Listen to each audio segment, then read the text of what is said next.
যেই দোয়া আপনি সর্বদাই পাঠ করবেন, যে দোয়া সর্বদাই পাঠ করবেন, কোরআন হাদিসে বর্ণিত সর্বশ্রেষ্ঠ দোয়া, এর থেকে উত্তম দোয়া আর দ্বিতীয়টি নেই।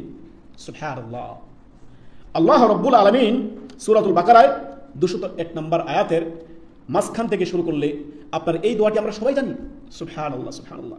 জীবনে সর্বদাই আপনি এই দোয়া নিজের সাথে ফিক্স করে নেন, নিয়মিত দোয়াটি পাঠ করবেন। দোয়াটি কি?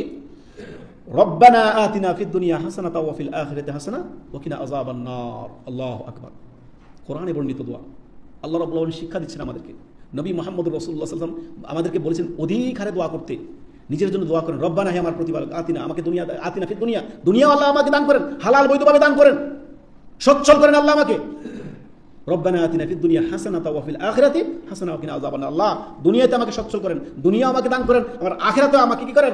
সফলতা দান করেন, জাহান্নামের আগুন থেকে আল্লাহ আমাকে হেফাজত করেন, ওয়া কিনা আযাবান নার। অতএব এই দোয়াটি সর্বদা নিজের জীবনের সাথে ফিক্স করে নেবেন। এর থেকে জামে ব্যাপক অর্থপূর্ণ দোয়া আর হতে পারে না।